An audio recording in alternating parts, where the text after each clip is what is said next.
In this video, we're going to demonstrate XCentium's Figma-to-Contentstack Accelerator.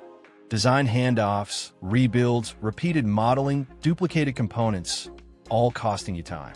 There has to be a better way. What if you could take a Figma design and have it live on your website, fully structured, fully published, in just minutes? Let's see it in action. We're going to have the agent build the homepage by giving it a Figma URL.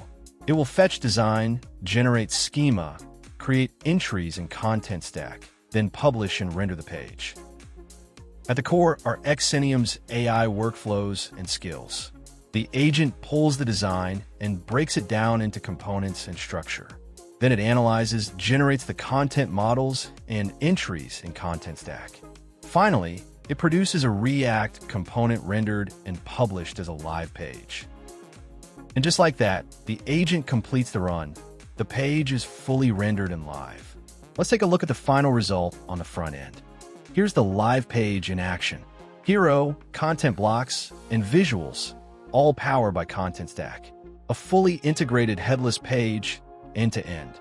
Now I'm going to open Contentstack, where we can see the home page and all related entries have been created. Inside the homepage entry, the modular blocks are set up correctly. Products are added as reference fields, showing accurate component-by-component content modeling. We're going to run this process again.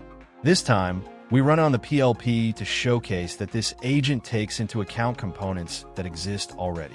It reuses those components rather than creating duplicates. Here's the summary with generated components and entry IDs. Now let's view the live page.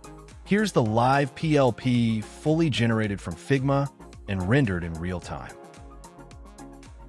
Now I'm back in Contentstack. Here are the generated content types for the PLP.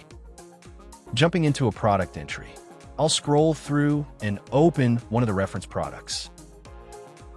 Update the title and publish the change. Switching to the live site, the update is instantly reflected. And since this product is used as a shared component, I'll open another page. And you can see the same update applied here as well, highlighting true content reusability.